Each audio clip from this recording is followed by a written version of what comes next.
আমরা যখন বিপদে পড়ি তখনই ভগবানকে ডাকি, তার আগে নয়। তো তার আমি ছোট্ট একটা প্রমাণ দিয়ে দিই। মহাভারতের সময় দ্রৌপদীর যখন বস্ত্রহরণ হচ্ছিল তখন ওই আসরে অনেক বড় বড় মহাপুরুষরা ছিলেন। তো সবার কাছে কিন্তু দ্রৌপদী বলছিলেন যে আমাকে বাঁচাও, আমাকে বাঁচাও, কিন্তু কেউ কিন্তু দ্রৌপদীকে লজ্জা নিবারণ করতে আসেনি। তখন নিঃস্ব হয়ে দ্রৌপদী দুহাত তুলে যখন হে গোবিন্দ বলে ডেকেছিলেন, তখনই গোবিন্দ এসে ভগবান শ্রীকৃষ্ণ এসে দ্রৌপদীর লজ্জা নিবারণ করেছিলেন। তো লজ্জা নিবারণ করার পর দ্রৌপদী আবার ভগবান শ্রীকৃষ্ণকে জিজ্ঞাসা করেন যে তুমি তো আমাকে বোন মনে করো, তাহলে তুমি কেন এত দেরি করে আসলে?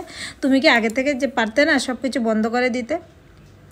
তখন ভগবান শ্রীকৃষ্ণ দ্রৌপদীকে বলেন যে এই প্রশ্নটা তুমি আমাকে না করে তোমার পাশস্বামীকে এই প্রশ্নটা করো।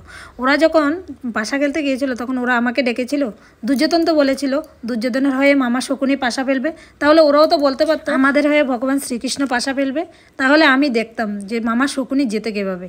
তো এটাই হলো যে আমাদের বিপদে পড়ার পরে আমরা ভগবানকে ডাকি। ভগবানকে যদি বিপদে পড়ার আগে যদি ডাকি বা কোনো কাজ করার আগে যদি ডাকি, হয়তো বা এমনটা নাও হতে পারে। হরে কৃষ্ণ, রাধে রাধে, ভালো থাকবেন।